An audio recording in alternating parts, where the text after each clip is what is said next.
play of the game from way down. 1, 2, silence. Rainer getting absolutely A team wipe. The living bombs going. Oh my goodness, the ring. Bombs Nico gonna find Rainer.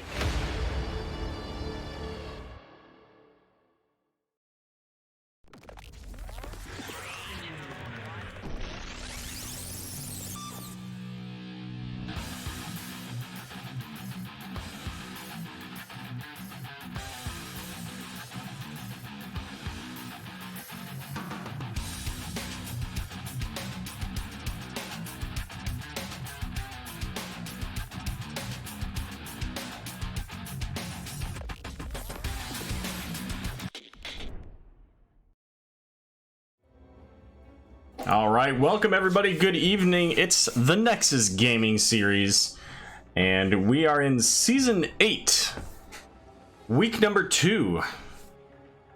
And it's a late night game here on this DivB-West setup here between Roll1Esports and Feigned Competence. And it looks like we do have everybody from both teams now, so looking forward to this game between these two teams here. So Feigned Competence, we actually got to cast them last week as well. And Roll1Esports, you know what? I like their name.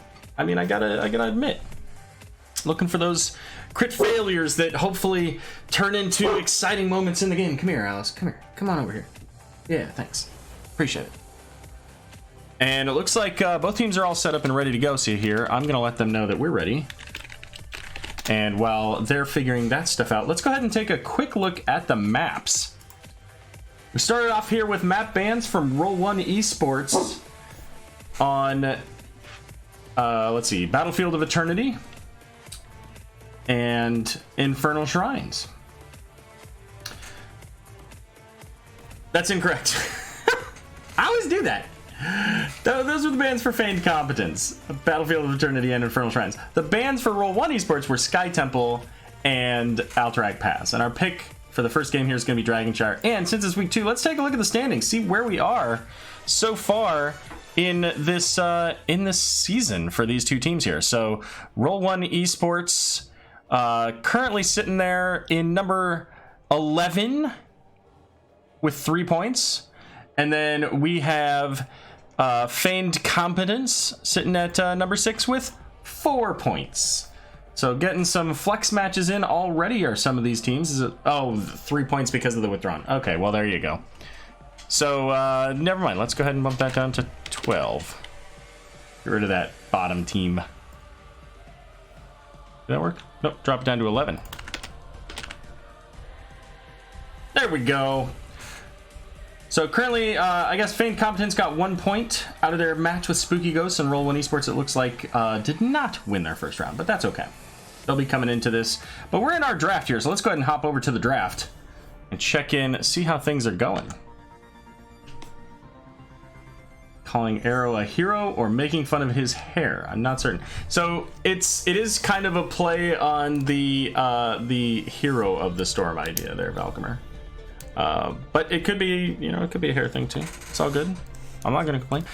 First ban on the Anubarak, which is not common at all. But follow-up ban from the Maiev. And interestingly enough, we did see some interesting Anubarak play with some Proteus the other day. We're going to have Anduin going to be the follow-up ban. Mr. Banduin himself. I feel like both apply. And we're going to see the call ban. I'm a little confused. Some of these bans tonight already going a little out into left field here. But we're going to get Beaver Hunter's going to pick up that ETC as the first pick. We've seen a lot of first pick tanks lately. However, it's just about always been Johanna. So, with this being an early ETC ban, or pickup, we'll see how that adjusts the strategy for Roll1 as they pick up Garrosh and Kael'thas. And 1 Yeah, Kael. And, you know, the Garrosh Kael'thas is a pretty significant combo. You get that throw, you have a gravity lapse that comes out immediately afterwards. And then, you know, the living bombs when Garrosh gets a big taunt, or if he just, you know what, you throw a living bomb on a player and you throw him into their team. Bam, living bomb spread. Let's see, oh, that's why I didn't have the right name here. So we're gonna get Stukov from Captain Squiddy, and you know what, I remember this Stukov because we made a comment about the Squiddy arm and the Squiddy name. Leoric's gonna be the ban here, and you know what, Leoric can set up some pretty value plays with the ETC and the Hanzo. Just imagine that Hanzo scatter arrow. Captain Squiddy on the squid, indeed. Bans for a no spice game, right? I mean, we could still see some spice. We could see some, I don't know, some Vikings, some Abathur. We saw some Abathur yesterday, and it was pretty. Yesterday? Day before. I don't remember. We saw some Abathur recently. Yesterday. Anna's gonna be the ban. So clearly, Feigned Competence just doesn't like the names beginning with A. That's what I'm gathering from this. R1. It's gonna be Falstad. So Falstad's gonna give those rotations. I don't expect to see Falstad in the solo. So this, in theory, should be a four-man Falstad. And the Rhaegar. So Rhaegar, we could even see a double support out of this. Although currently not a lot of follow-up to the Garrosh. Just that Gravity Labs. So looking for another hero. We could still see a Sonya. Sonya would be a strong one. And we've got the Rexar, rather, coming out here from Hyperbole. Along with Greymane coming for Rainbow Lance. So that Misha stun with the Stukov silence could certainly be a big problem. ETC stun with a Misha with a Stukov silence, also a problem. You've got the Hanzo, the Dragon Arrow to set up plays, with ETC to then come in with a Mosh Pit, silencing Stukov. So a lot of potential value there. And Roll1 gonna pick up the Thrall. And the Thrall actually does work well with the Garrosh though, because it gives you another way to lock down a hero and get some pretty decent value out there. All right, so there are our teams. What do you guys think? Who's gonna win this game? Let me put up a poll, shall we? Wins game number 1. R1E or C. All right, poll started there. What do you guys think? Who wins this game between Roll1Esports and Feigned Competence? Just based off their draft, you know? Based off their draft, or maybe what you know about the teams already. Where do you think this goes?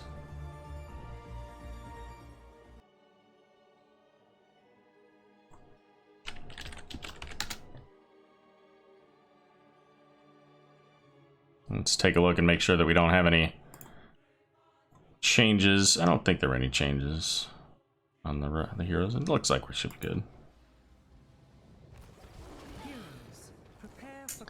Alrighty, let's get ready to start this game here between Roll1Esports on the left, Feigned Competence on the right. For Roll1Esports, we've got Rock Your World on the Garrosh, Zad on Falstad here, Waniba on the Kael'thas, technically a banned skin, Alberto playing that Rhaegar, and Velvet on the Thrall. And off to the right, we've got Rainbow Lance playing Greymane, Hyperbole on that Rexar, Totem Cult on the Hanzo, Rainbow, I already mentioned Rainbow Lance, Captain Squiddy on the Squiddy, himself, Stukov, and Beaver Hunter on the ETC. And let's take a look here. Where's the poll? It should be at the top of your screen, Valkymer. I'm not sure about mobile, but at least on desktop, it should be at the top of the chat. But quick stuns coming out, and that's going to be a dead Garrosh, but lots of living bombs going out in trade, and possibly some more spread here as ETC just barely avoiding the spread onto the team here. You know what? I'll try to pull up mobile and see if it shows. But you know, you can vote in chat if the poll itself. You know, you can always do a hashtag R1E or a hashtag FC. You know, something to show your support for these teams. Give your opinions in chat. And there's the throw on to ETC. ETC does have a living bomb. It's got a... never mind, it doesn't matter. He's going to spread it over to that Greymane, and Greymane trying to get the kill onto Garrosh. Only 137 health for Garrosh, but he's going to be able to make it out of there just fine. Just fine. So, votes in chat 1-1, 50-50 on this. Plus whatever hashtag votes. So it looks like Valkymer tipping the scales over to the side of Roll1Esports. And up in the top here, we've already got Misha hanging out on this point, getting ready to channel that for Feigned Competence. And this is going to be a little bit of a difficult scenario for Thrall, as he's got to deal with that point, but he's also going to deal with a Misha and a Rexar. And this looks like it's, oh, just barely in time. Does Garrosh get on here to this point? So some of these talents, let's see here. So Falstad continuing on with that bribe. The weighted pustules, fetid touch for the Stukov. Here's the power slide in, looking for that Garrosh, the knockback, but the silence as well, and that's gonna be another kill onto Garrosh. But with Rexar gathering that XP in the mid lane, Thrall's gonna be able to sneak up here and grab this point. And you know what? That's okay, says Feigned Competence. They're going to get a little bit of value out of their siege camp, a little bit of damage on that wall. And it looks like we see ETC sneak down here, get to work on this bruiser camp, and if they can pick this up without Roll1Esports knowing that they're down here, this is going to be a really positive play. Although it looks like maybe they might sniff it out. I mean, they have to know something's going on, so either they assume they're... Oh, no, there was the weighted pustule, but it's too late. Weighted pustule went over the wall there and nearly caught the Rhaegar. So they at least knew what was going on. But too late to do anything about it. There's the Garrosh throw onto ETC. ETC's gonna power slide out, has the living bomb, just about passes it over to Hanzo, but is able to dodge away. And now the channel going over to Roll1Esports, at least for just a moment here. Hanzo is just about out of mana. There's the throw onto Greymane. He dives right back in and says, you know what, Garrosh, I don't care about you. Indomitable used. And not quite enough to get that Garrosh. So they're really looking for that Garrosh. And when Greymane gets Cursed Bullet, Garrosh is going to have a tough time of this, I think. Just a quick Cursed Bullet with the power slide in, along with that silence. And that could spell the end of a Garrosh there. Ooh, Valkymer voted twice. Nice.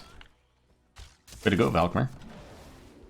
To be fair, I guess I never said you couldn't. Alright, so Greymane heading into the middle is going to be dueling against the Falstad here, at least for a short moment.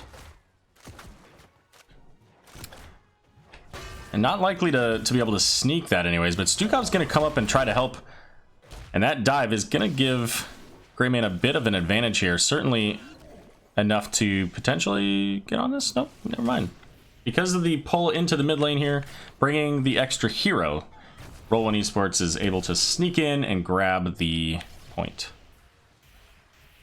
And now we see this rotation up onto their bruiser camp here. Feigned Competence doing a really good job on this map of grabbing the various camps and getting as much value as they can out of them here. Garrosh gonna find the Stukov on the rotation there.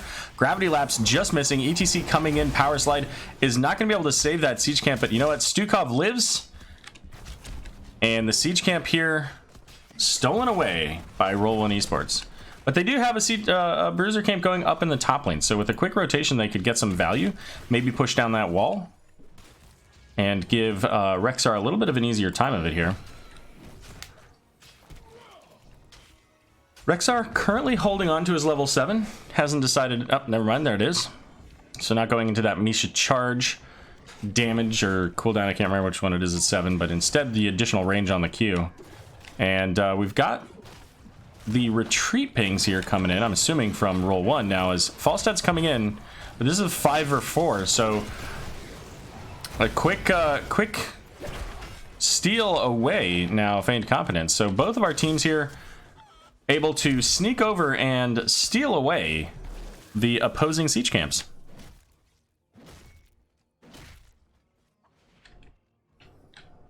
That'll get cleared up just as quickly as it did on the other side. And, you know, I gotta tell you, looking at this mini-map, it's also... It's almost disorienting, seeing the blue flag on the right side, the red flag on the left side. But down in the bot here, we've got 3v3. But one side has a healer, and the other side has 2 DPS, so really got to be careful here. Also, there's that soak, and we do have to keep in mind here the changes. And we've seen some people get a little bit better about these gathering these XP globes. Up on the top here, where's Misha? Did Misha die? Oh, she did die. I completely missed it. The microphone was covering that section of the screen. But it looks like they did get the kill onto the ETC down here in the bot lane. So I'm guessing that was a Garrosh throw here. And with level 10s here, the Falstad flying in, using the Gust to throw out the Greymane. But Greymane's going to go ahead and dive right back in after Garrosh throws him. Living Bomb is going to get not spread. But Falstad will, in fact, get that kill. So we may very well see here the opportunity for a Dragonite. Although I don't think Falstad has Fly. He just used it to come down here. So he can't very well get up there and help the Thrall to take the point. And so they're going to instead get down here and grab this Bruiser Camp in the bot lane. Not a whole lot of kills in this game. 2 kills to 2 so far here.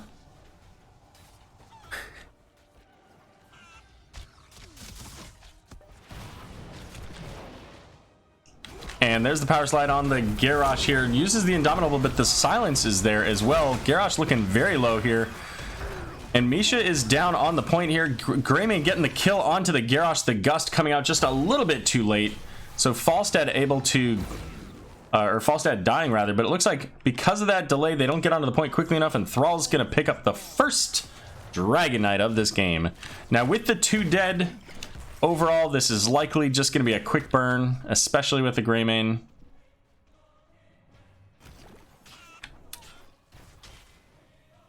But right now, not really so much. Pop those talents up for everybody to take a look at here. So, interesting pickup here. ETC able to power slide over walls and terrain, so that can be helpful on these control points, whether you want to get into or out of danger. And Kael'thas going into those Living Bombs, the Sun King's Fury there at 7, giving him the additional damage when Living Bomb spread. And you know what?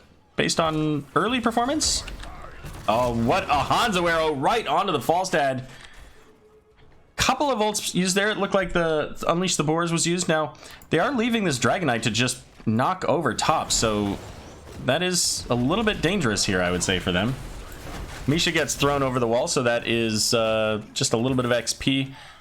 But again, they're not getting any push here. So, you know, Feigned Competence just kind of left the Dragonite to get pretty significant value here. The top wall and the well. And all they got for it was a dead Misha. What stats would you like to see, Valcomer?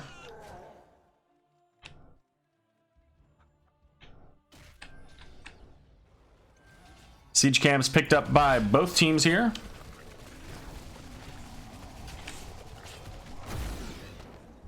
And the lane getting pushed up, and again, the positioning of these lanes, especially with only the Garrosh being, you know, up in the front there, you have to be a little bit careful about where you kill those minions.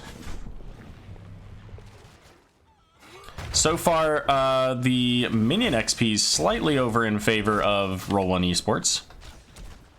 I think that's mostly because Thrall's been primarily in lane, while Rexar and company have been switching to group a bit. There goes that cursed bullet, but the disengage coming out from Falstad's gonna keep Garrosh just fine. And the throw this time once again onto Misha. So getting that bear killed once again.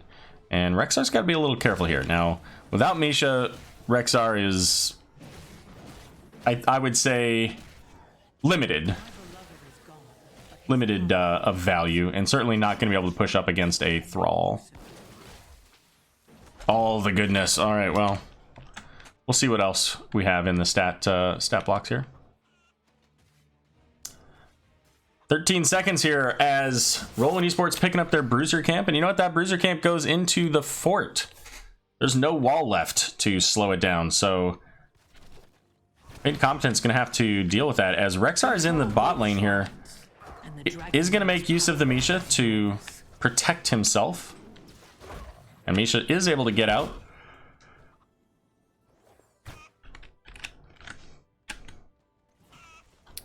And it looks like we've got, is it Fission Bomb? Yeah, so getting that additional radius, especially with this level 7 talent, the Sun King's Fury.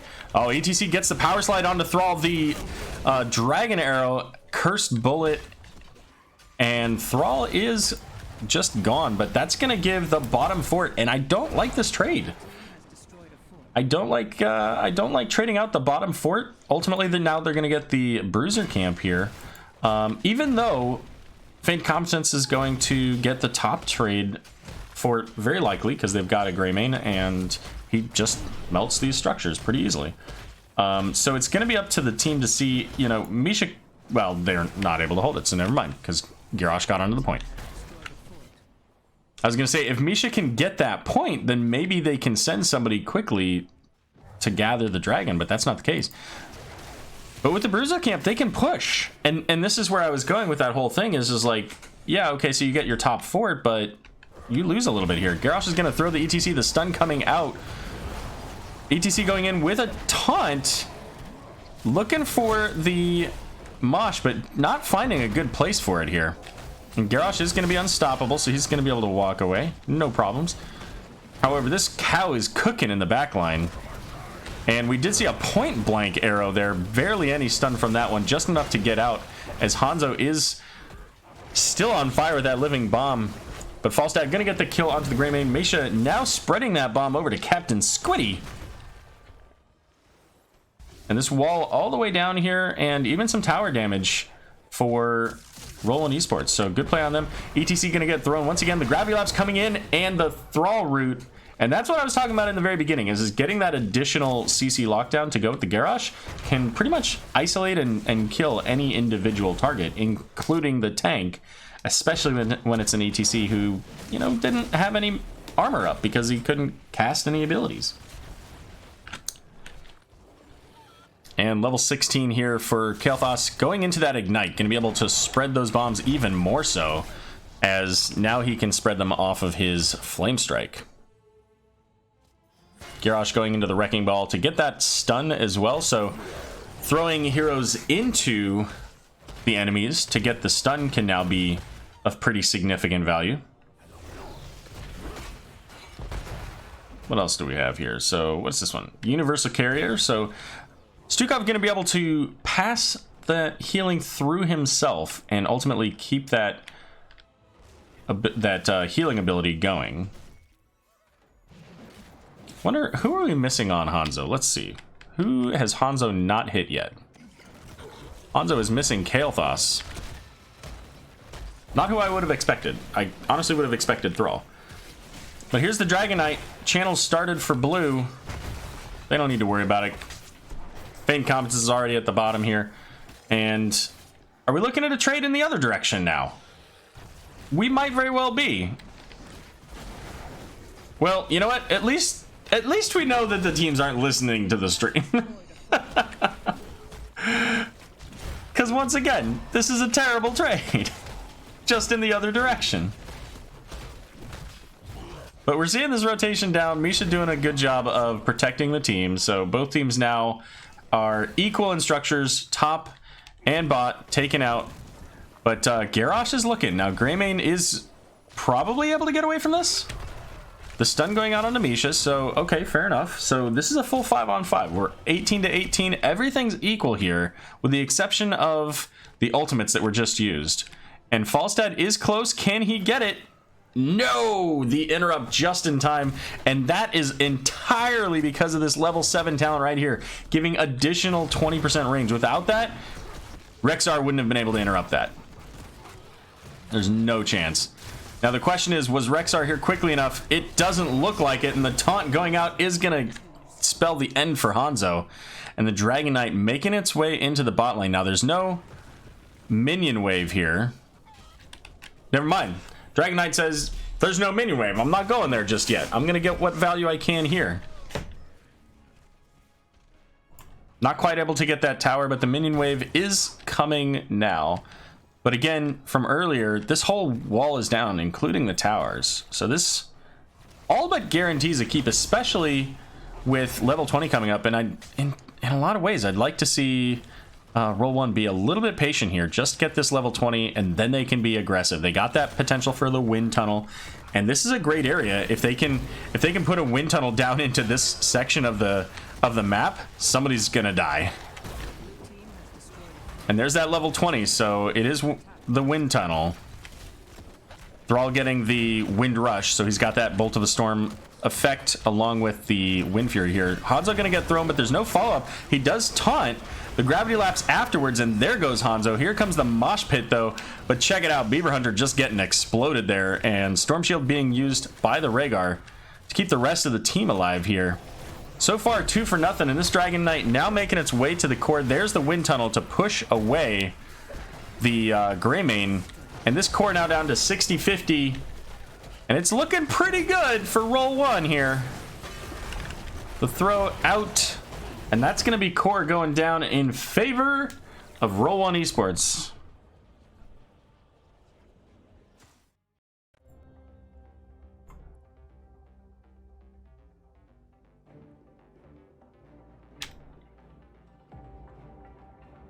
All right, 8-6 on the kills, and that game was pretty well balanced. But you know, again, that top lane, I hate to say it's worthless.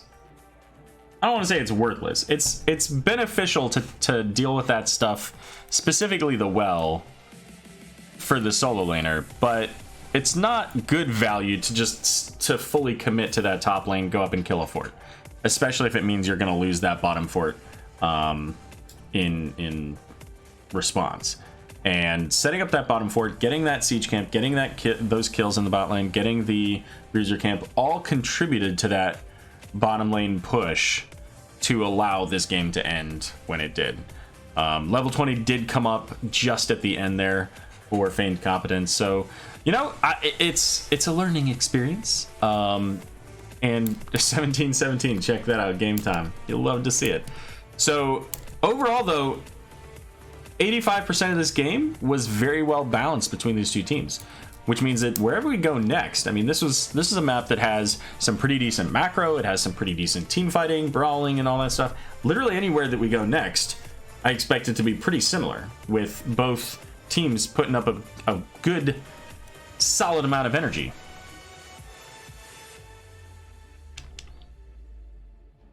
All right, let's see here.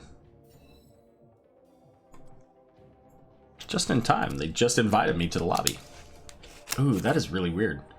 The camera's a little bit bigger than I have had it before, so I can see myself talking, and it's just a split second behind, because of course it is. So it's a little weird to see that.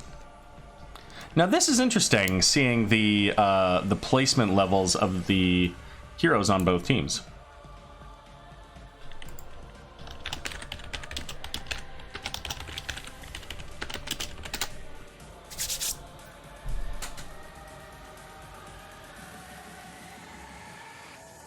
Chat is Valcomer. Guys, there are others of you. Somebody say something. Break up the constant stream of consciousness out of Valcomer. Let's get some fun out of this. All right, let's make sure that the players... Oh, you know what? I got to give them the point. Let's see. That went over to the blue team. And our next map is going to be Tomb of the Spider Queen. I'm focusing too much on Valcomer. Let's see. First pick is that side, so that means that it's this side. Tomb of the Spider Queen picked by Feigned Competence. Doesn't it, Murda? I love this. It's really fantastic. By the way, I didn't mention it earlier because Murda wasn't here, but this design was done by Murda. So he had done another version or something like this with for Lupus from the Regen team. I didn't say Valk's no fun. I was just saying, let's give Valk some company.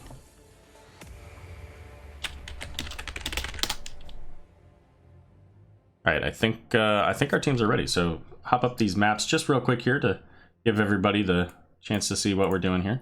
As a reminder, at the very beginning of this, we saw Roll1Esports. They banned out the Alterac Pass and Sky Temple. Feigned Competence banned out the Infernal Shrines and Battlefield of Eternity. Our first game, Dragonshire, was picked and won by Roll1Esports. Game number 2 here is going to be Tomb of the Spider Queen. Was picked by Feigned Competence.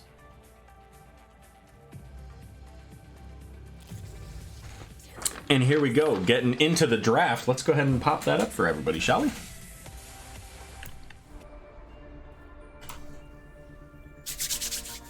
I'll probably need to adjust it on this one. This one's got a...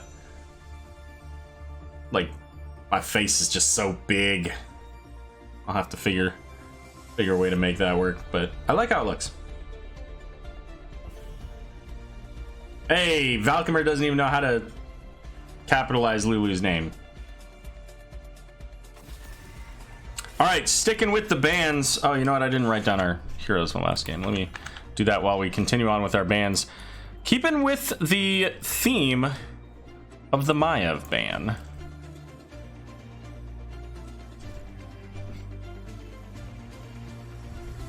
Earlier, we saw the Anub'arak banned out first here from Feigned Competence.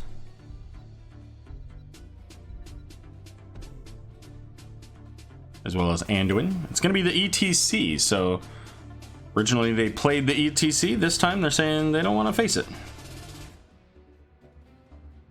And it was one of the, it was the first pick for Feigned Competence. It was, the tank was essentially in the first round, as they had first and second on their side. I guess second and third.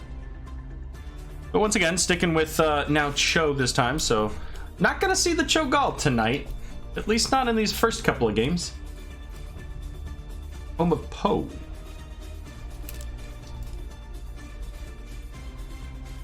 Fair enough, Valkymer. That's, you know what, that's okay. And you know what, soon I'm gonna have Twitch emotes of my third. And you know, the funny thing is I did these all in reverse order. I did Alpha first, then Al, and then added Alice now, so in the order that I got them. So Diablo gonna be the second pick for bands here, so. And there's Johanna. I mentioned earlier that she's been highly prioritized as the first pick, so not a big surprise. Captain Squiddy coming in with the Anduin, also banned out in game number 1.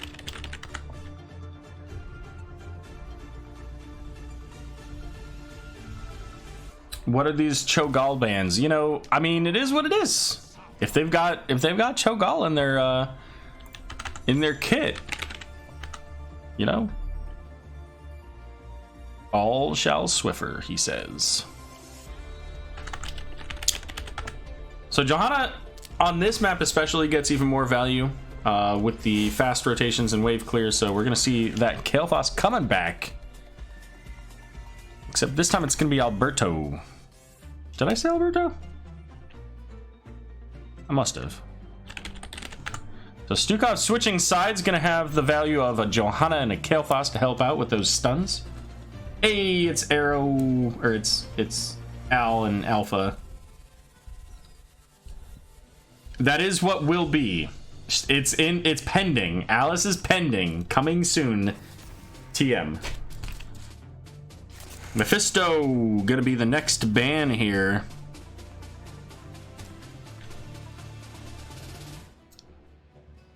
The crazy thing is I don't like, if I'm at 30 subs now, I get another thing at 35. I don't know what I'm actually going to do if I get to 35. I'll have to think of something. Garrosh gonna be the third and final ban here for Roll1Esports. R1 and FC. Home of Poe, thanks for the follow, appreciate it. Hope you're enjoying the show.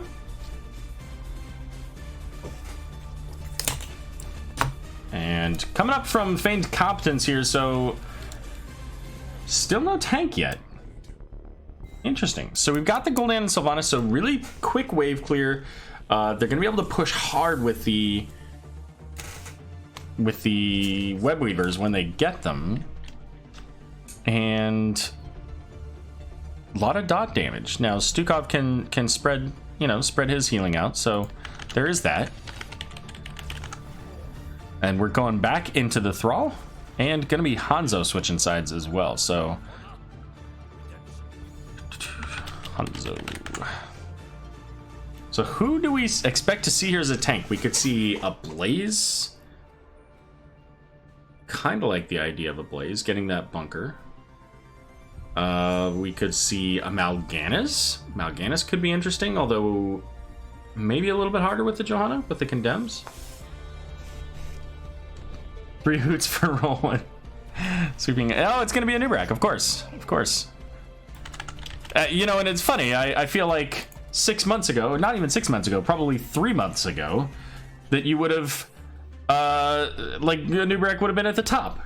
He would have been one of the first ones now. I do have 2 cats. I suppose I could throw out some cats. All right, let's go ahead and put up this poll. Who wins game number 2?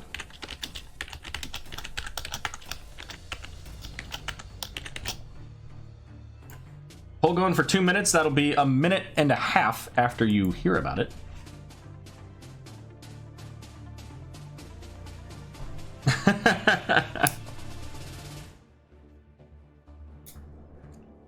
That's true, that's true. We did the Spooky Ghosts and Feigned Competence last week.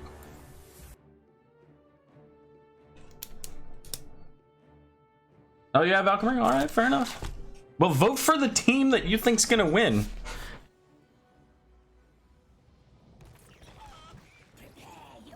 The game's got us starting over here on the right side this time, so we'll start off with Feigned Competence on their introductions here. So for Feigned Competence, we've got Captain Squiddy on the Anduin. Rainbow Lane's gonna be on Sylvanas. Hyperbole on Nubarak. Totem Cult on the Gul'dan, and Beaver Hunter on that Janitor Leoric. And over here for Roll1Esports, we got Rock Your World on the Johanna. Alberto on Stukov. Waniba gonna be playing that Kilthos. Let's see, Zad is gonna be on the Hanzo, and Velvet back on the Thrall. So we do have here for Stukov a little bit of a difference. We're going into Spine Launcher. For Hanzo, going into that Redemption build. So that's looking at that Anubarak, trying to, melt those health bars as quickly as possible with the auto attacks. Gonna be the Renew talent for Anduin. And I think everything else is pretty much about what you would expect.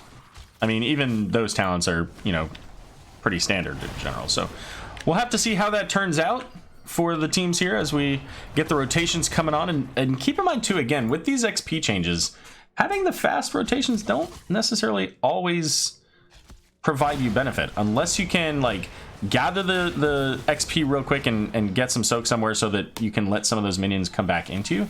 Kind of like what we see Feigned Competence doing here is they're playing a little bit behind. Their wave clear's certainly just as good, if not even better, I would say, than Roll1's here, between the Gul'dan and the Sylvanas. And here we go. With that advantage here already, Roll1 coming in, getting into this bruiser camp as soon as they possibly could. And Hanzo's going to try to gather what he can out of these lanes until that bruiser camp comes in. Now, again, 6 seconds on these globes, so there's enough time here, it looks like, for them. They lose absolutely none of that XP in that lane. And that's one of the value points of this change, is that you can do other things on the map and not necessarily just straight up lose the value of that XP.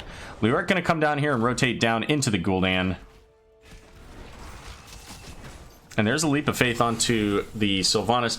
Gotta be careful about that Leap of Faith when there's a Kael'thas on the enemy team. Easy to spread those warm moments with your team. So there you go. There's Anubarak once again. The Hanzo looking to bring Anubarak down as quickly as possible, and it's not going to take all that much. Anubarak's value is in that spell armor from his shield, and Hanzo's auto attacks are going to burn right through that. Let's check in those stacks here. 4 stacks so far for Redemption, 9 stacks for Echo of the Elements. 11 globes so far for Kael'thas. That's actually really good here. It means he's getting a lot of extra globes somewhere. Don't talk about your mistakes. What mistakes? Oh, living bombs? Probably, yeah. Let's check in on Thrall here as Leoric did leave the lane there. 21 gems so far turned in here for Roll1Esports. Let's check in on our Soak as we've got a full rotation minus the Hanzo. Oh, does Hanzo make it out? He jumps over that wall, just barely dodges the Impale there. But with this rotation down here, we're going to get into the siege camp. And Feigned Competence is lagging a little bit behind here, so they haven't been able to really get a lot of value out of the Sylvanas. I think that they could have just said, you know what, if you're going to be on that bottom siege camp, we've got Sylvanas pushing the top. And contrary to what I said last game, assuming the Spider Queen, that would be okay. I think that they could have gotten a lot of value out of that. But 46 gems now turned in. Both teams do have enough total to summon the Web Weavers. As level 7's coming up here, Hanzo's going to get the jump over that wall, so he's just fine. And the silence is going to come out, interrupt at least the Leoric. And only one more required for Roll1Esports to turn in. Hyperbole gets all of theirs turned in, so pretty significant amount turned in on the side of Feigned Competence as Roll1 is able to get that last gem turned in.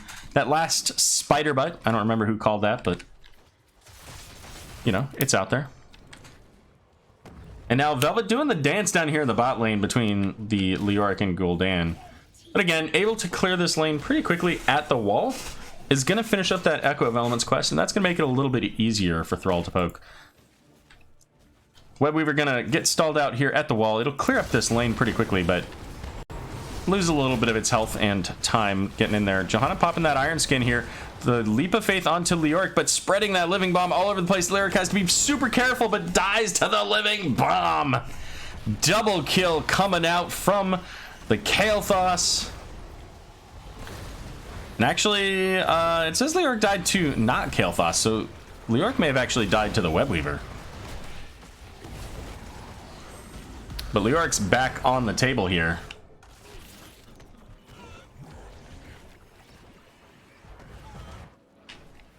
And this Web Weaver up in the top did get the wall. Is going to get some tower damage out here. And I do like the build coming out from Anubarak, given that additional spell armor for... I mean, there's still a lot of spell damage coming out from the Roll1 team between Kael'thas and even Hanzo and certainly Thrall as well. So, you know, getting that additional spell armor and also the cooldown reduction at level 7, because that's gonna actually work really well with a Living Bomb. Like, Living Bomb comes out, you pop your shield, and it's just 3 seconds faster. And Hanzo going into the, is it sharpened arrowheads? Yeah, for the armor. So once again, like, looking at shredding the Anubarak. Level 10s here available for Roll1Esports. Still about a 3/4 level difference until Feigned Competence is able to get theirs. Now Anubarak in a bit of trouble. Lucky that he didn't get stunned there, but there comes, oh, the Hanzo arrow after the Sunder and a double kill, and check it out. That's 37, 38 gems that are on the ground. Still enough to turn in for Feigned Competence here, but what a clutch set of heroics there to get those 2 kills. I'm telling you, it's just Tem. Just Thames. The L is silent.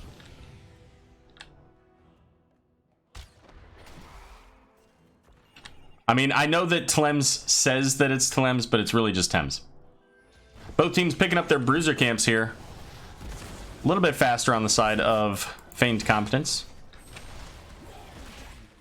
And level 10's now available, and they'll have their Web Weavers. So... gonna rotate down. Oh, the Leoric Entomb coming out. The Wailing Arrow is going to silence Thrall, but he makes it away just barely. Not enough lockdown to keep him dead, or keep him locked down to death. And here come the web weavers. They're all meeting in the middle, so top lane will get some value here.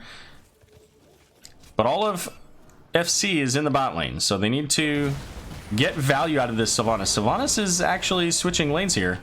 We do hear the Horrify. Let's go back and check out anything from that. No. Sylvanas is going to clear out the Bruiser camp. And I feel like we're losing the... Oh, no. Well, with the pullback here, we get 2 kills on this. Maybe a third one here as Thrall's still chasing after Gul'dan. And there's a Blessed Shield available. I don't think they need it.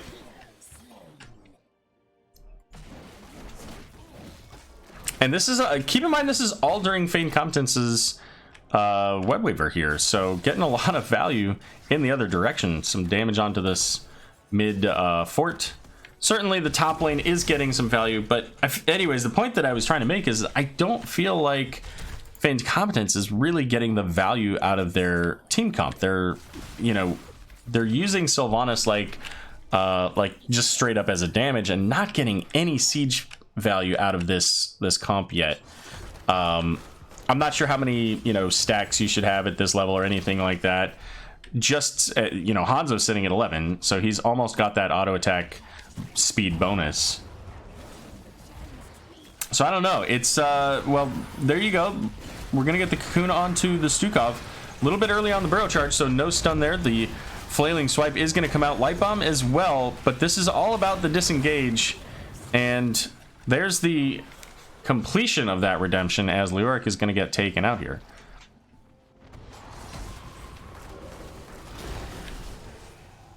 Living Bomb on the Sylvanas is not going to hit the fort, so it's not going to get additional damage there. But with that kill, we get a turn in, and that's going to give the web weavers over to Roll1Esports. So, Feigned Competence did get that top fort because of what they had elsewhere. Was it worth? Hard to say. They did lose a couple of heroes to do that, and now the web weavers are coming over to the other side as part of that transaction. So we'll see how much value they can get out of this here as Roll1 beginning with the top lane. And then they're rotating down here. So looking for potentially a kill here. They do have several stun ults, only one of which is currently available. And so they're just going to open up the map and now maybe make their way here to the bottom and see what they can get pressure down here. They do have Dragon's Arrow. Now they've got Sundering as well. Blessed Shield online. So they've got the full setup here for whatever stun chain they want to use.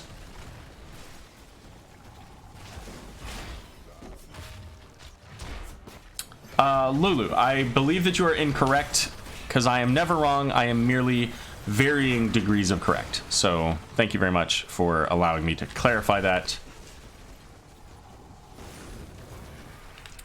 And there goes the Nubrak diving in here. The flailing swipe pushing back the team.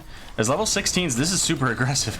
Level 16s available, and it's going to be Stukov silencing the Leoric and pulling back on the Sylvanas. So now, yeah, man, that's going to allow, in theory here, especially with this Bruiser camp, Roll1's going to be able to pick up. Either they can push in this bot lane, which is what I thought they were going to do, or with this Bruiser camp, they'll push in, you know, additional in the mid lane. This wall is still available, but they've got level 16, so they have, you know, a pretty significant advantage. Oh, is this the Giant Slayer?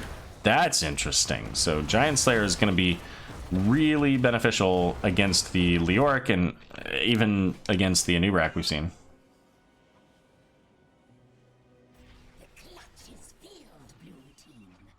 Yeet and delete from Probius. Yeah, that is how that worked. Oh man, here comes the web weavers once again for Roll1Esports, and this is where we're going to start seeing some keep damage. We've got walls down in the top. We got a wall still in the mid. No wall at all. Not even side walls down in the bottom here. So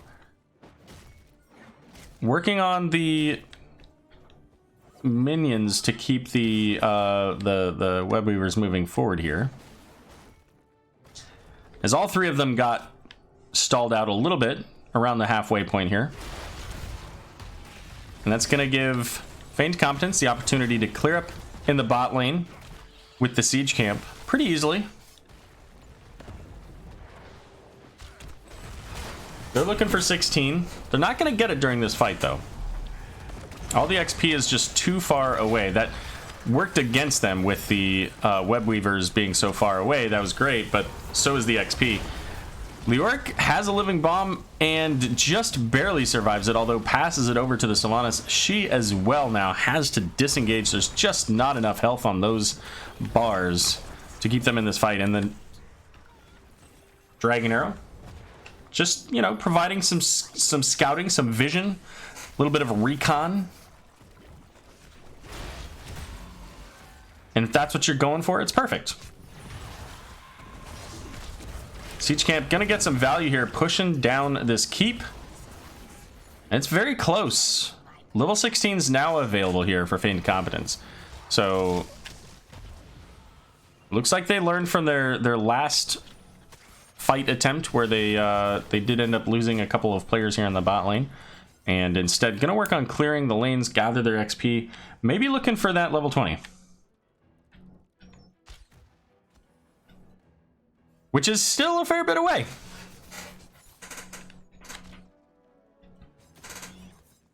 But they do have 90 gems. 90 gems will help them to get back into this game. Their web weavers would start pretty far back into their lanes. But it would give them some pressure. They can focus in one lane and then allow those web weavers to push in other lanes. Or use them to help gather the XP that they're trying to do right now. There aren't even any camps, because the only camp that was available picked up by Roll1Esports here. And with that, and seeing that most of the team up there in the top, we're going to see Roll1 come down and, I mean, they're going to get this keep. I was going to say, where's the Johanna? She can come in here and shield this. So we do get the web weavers turned in. I think I almost would have liked to have just seen them go boss there. It would have been a little bit of a risky play, but you know, at this point you have no keeps. I feel like you know, with Roll1Esports so close to 20, you knew that they were all down there. You have pretty decent, pretty quick clear with your Gul'dan and Sylvanas. I think they could have gotten boss and then turned in, and I don't know. I mean, pre-level 20, that would be difficult, but that at least turns into a keep. It might even turn into game if they get some kills out of it. But they've got to find a way to get kills. They're currently sitting at 9-0 here. Feigned Competence has to find a way to make something work here. And level 20s are coming up soon for Roll1Esports. Oh, hush, Valkymer. You knew what I meant. The boss isn't a camp, it's a boss. All right, so we're seeing the backs already, as they're just trying to get away here from Roll1. Roll1, I don't know that they actually saw those backs. And given Johanna checking that bush, my guess is that they didn't. But level 20 is here now for Roll1Esports. We've got that blinded by the light, so they're going to have the additional shield. They're already not dying. Now they're not going to die even easier. Oh my goodness, Hanzo almost... Woo, that was almost a major misplay from the Hanzo. Yikes. Are we getting a turn in? Are they're not gonna, oh no. Oh, this is a danger play with as many stuns as this team has. There goes that Windrush. Thrall is out for blood, looking for the Anduin. The big fear coming out from Gul'dan is gonna be able to keep Anduin alive, but can Sylvanas make it out? Sylvanas is pretty tricksy. That was maybe the wrong direction to go. Not tricksy enough from the Sylvanas. But it's just one kill. Level 20s though, and getting this bruiser camp's gonna give him a spell armor. I'm starting to feel a little bit worried here for Feigned Competence.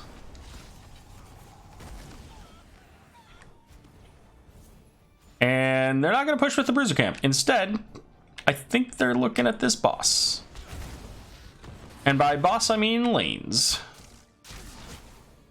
Because once you have 20, you really got to pay attention to those lanes. Got to get that XP. So not enough here for a turn-in.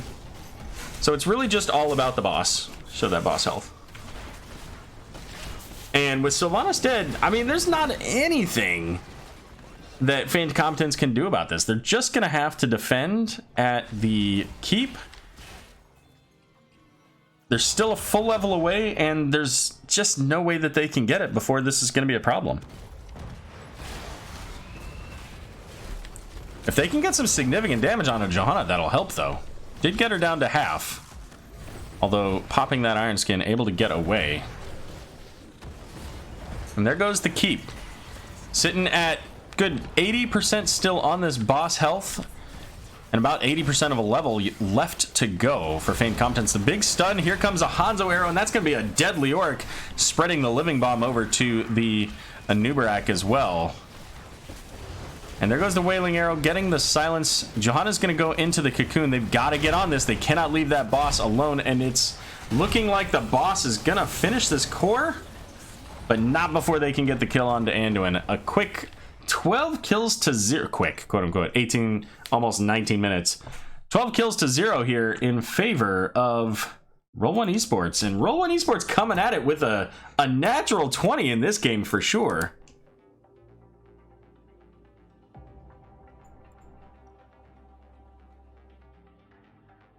Alrighty then.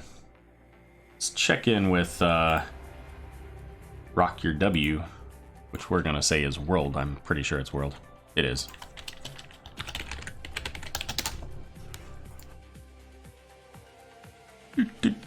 All right. Hop over to lobby 5, Arrow's preferred lobby. Not for any good reason.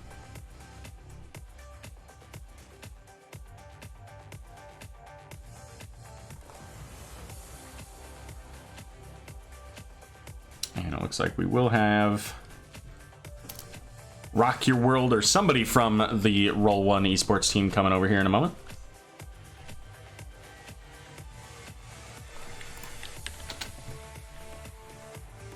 So if you've got questions for the Roll1Esports team, make sure you post them in chat. And in 30 seconds when I see them, I will be happy to ask them. Hey, good evening, Arrow. Hey there, welcome. Glad you could join us. Congratulations. That was a pretty dominant, certainly second game. Man, it definitely worked out better than I had planned. Sure. Fair enough. Fair enough. Go ahead. No, absolutely. By all means, continue. I was gonna say, I'm like in game 2, I continue to see this trend of like a tank choke, and so I was like, crap. I'm like, okay, if they go for hard tank choke, it's like I'm just gonna try and pick up lots of wave clear, and then hopefully it works. And then so like, I don't know if it's part of their strategy or if it's part of they haven't figured out what they're doing as far as like dedicated roles, but like every person on their team can play a different thing. And so it was like, I'm like, I don't know what to ban. I can't ban tanks because like they have 3 tank players. I can't ban supports because they have 2 support players. I'm like, I guess I'll just ban what's scary and I'd absolutely hate playing against.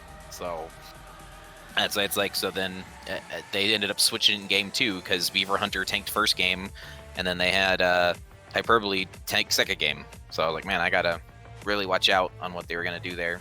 And I was afraid that I was gonna get cocooned all game and they're just gonna go walk over my team. And so, you know what? A legitimate concern when you've got just the solo tank Johanna. You know, Johanna has a lot of presence, but a cocoon takes that presence entirely away. And it's not like your team had a whole lot of like opportunities to disengage like you did in game 1 with you know, the Falstad Gust, which worked to great effect in many of those fights. Mm-hmm.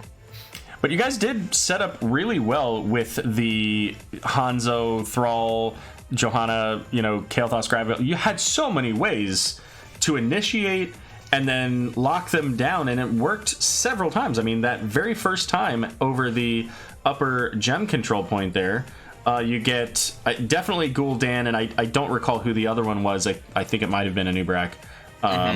But, you know, with 2 to 3 of the certainly the Sunder and the Hanzo arrow. I'm not sure if Blessed Shield went out as well, but yeah, I think I started it on that. Yeah, I didn't realize he was going Sunder that game. Not that it was wrong, but I'm like, I saw the Sunder come out, and then they all sat in the silence cloud. I was like, wow, that looks really nice. Yeah, absolutely. You guys played that really well. Let's see. So a couple of questions for chat, and then I'll get back to my own stuff here. So Go for it. Zad Hots says, "Ask Rock Your W who on earth he thinks he is." So who on earth do you think you are?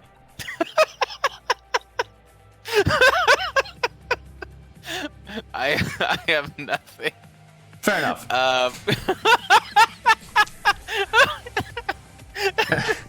They're whispering me to say something else, and I was like, no, I'm So well, then I appreciate you. I'm sure that whatever it is probably not appropriate. That's okay. So for OMG Alberto, from a scale of 1 to 10, how scared were you of the Cho'Gall? Very scared. Obviously, like, it's one of those things where, all jokes aside, that team's got a 70% win rate on that hero. So, man, just watch out. So would you say at least 70% scared? 7 out of 10? 7 out of 10, that's fair. All right. Maybe a 6.5 out of 10, because if you saw it coming, right? Nobody saw the 6.5 out of 10 coming. Keep the meme alive. Good. All right, so so going back to game one. So game one was certainly a lot more balanced. You guys had some kills, they had some kills.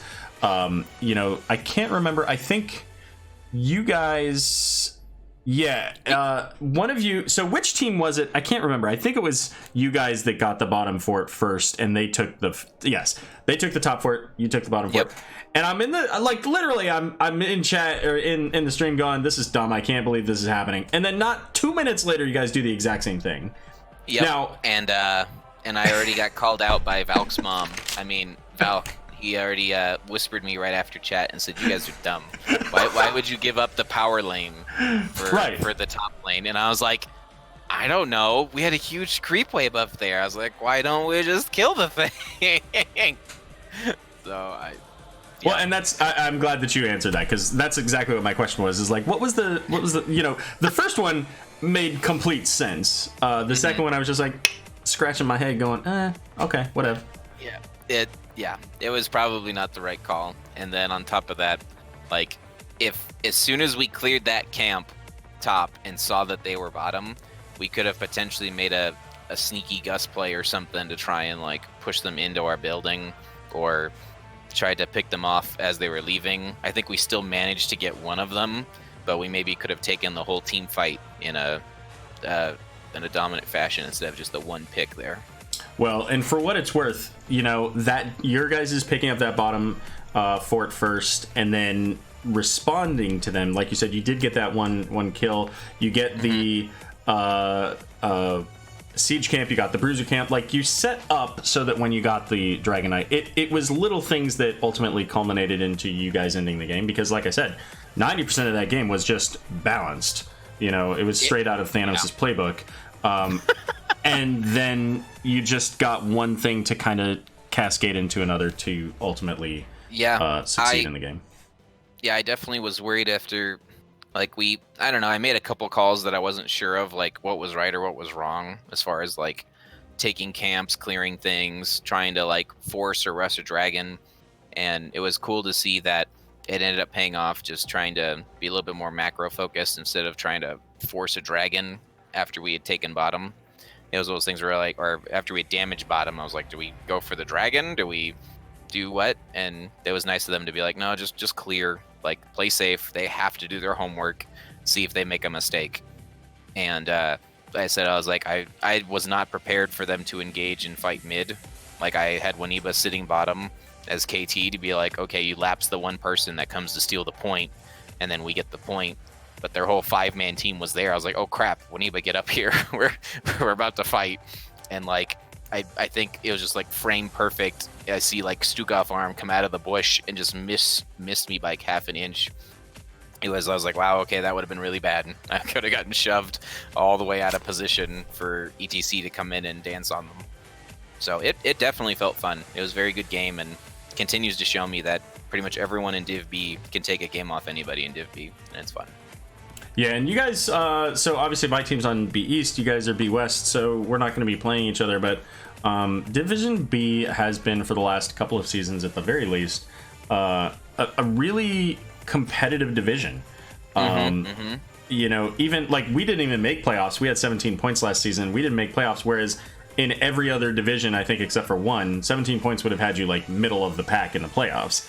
Yep. And so like just the way that the power in these divisions has balanced out has been really exciting to see. And so, you know, I'm really looking forward to seeing how the rest of the season pans out for both B-West and B-East.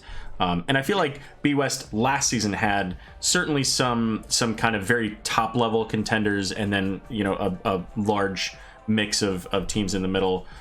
It seems a lot more balanced, I think, this season so far. What are your thoughts on that? Definitely last season we had 2 or 3 teams that were pretty dominant early on. I think just some of that early season jitters where people didn't know what they were playing or what they were doing. Like, I know that a couple teams went through some roll swaps, like Devil Kegs came in huge at the end of the season. I think they went on a 12-game winning streak or something where they ended up winning all the way to grand finals. And it was one of those things where they ended up roll swapping twice.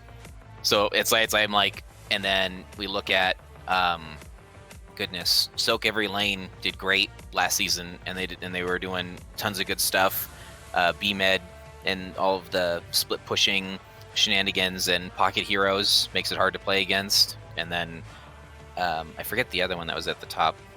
It was Unemployed Gaming. Unemployed Gaming. Yeah, they definitely had probably the strongest MMR 5-man team, and just being able to see how that all worked out. It's like they definitely had a great shot at winning the whole thing last season too. So, but I think. Mm-hmm. I was just gonna say, and they're a shining example of how important it is to have your primary 5-man squad, because they go into the playoffs, you know, number 1 seed, probably the favorite, and they're out in the first round. You know, because they didn't have their, I think, support player. She was in China, I think. Yep. You know, and so yes, there's certainly some value to having a team where you can swap around and change roles and, you know, do all these extra things, which, like you alluded to earlier with Feigned Competence, makes it difficult to ban against a team that you just don't know what's coming at you. But you lose a little bit of synergy when you're doing that as well. So. But I think that as they play through the season, I think this is their first time in NGS, and both games so far that I've got to watch. Well, I played one and then I watched them versus Spooky Ghosts. I definitely think they have a lot of potential. They did some cool. They took a game off Spooky Ghosts in a nice boss invade, and I thought that was really cool. Good call from them, whoever their shot caller was, and able to force a very close game 3. So. Absolutely. Well, hey, listen, so before I do shout-outs here, I always like to ask, what was a particular moment from the match tonight that you enjoyed, whether it was something your teammates did, your opponents did? What really put a smile on your face today? So, we have a terrible running joke that for this Thanksgiving, we had to go brine our turkey. And so, my Waniba calls out, she's like, okay, it's time to go brine the turkey. And now, for some reason, all of the, like, inside jokes or anything that happens when we get a pick or something, all of a sudden it's now, that's how you brine that turkey. And I'm like, what is, like, you're gonna salt the person? Like, are you going to assault the person? It's just this really weird inside joke that I'm like, all right, so we're gonna brine that turkey. And so that's all I know is every once in a while it'll just pop up and makes the whole team laugh as we're sitting there playing. And you know what? I mean, those moments are important because these games can get very stressful. You're very focused, trying to pay attention to so many things at once, especially whoever, you know, your shot caller is and all that. And so, like, having that brief moment of respite where you're just like, oh, I can laugh for a moment is absolutely huge. So that's great that you guys have something like that kind of, you know, as a team, it's just like a quick quip and then back to focus. So... Good deal. Well, all right, let's go ahead and wrap this up. Any shout-outs you'd like to make? Totally. First and foremost, as always, I'd like to give a shout-out to Osmo, our sponsor. I said he's been there for us, and he's great. And I said thank you for the loot boxes, Mr. Osmo.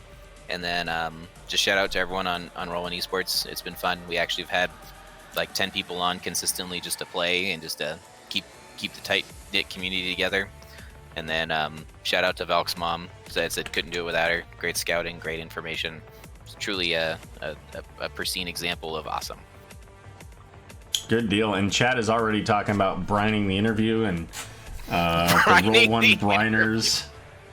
Hashtag Brian the Turkey. So yeah, this inside joke has taken a whole new life.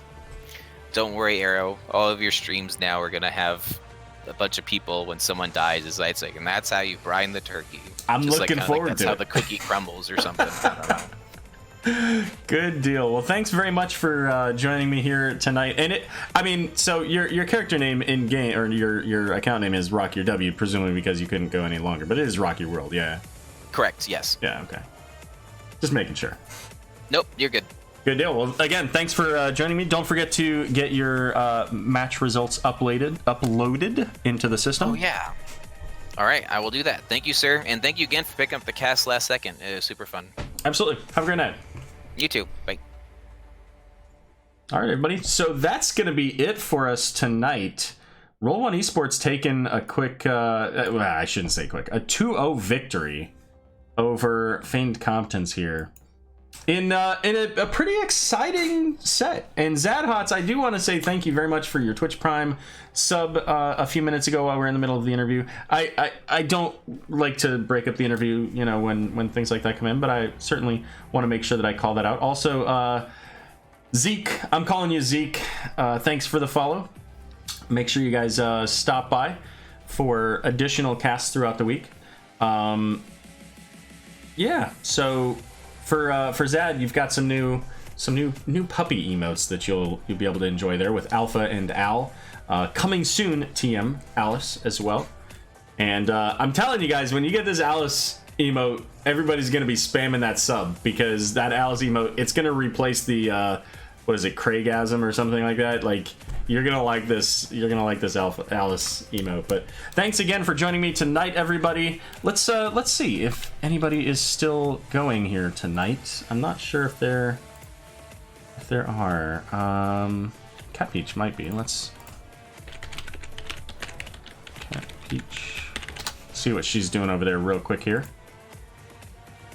She is still going, so let's go ahead and send you guys over there to check out what's going on between Dat Task, though, and Arrogant Nephilim. Once again, everybody, thanks for joining me tonight, and we'll see you again soon.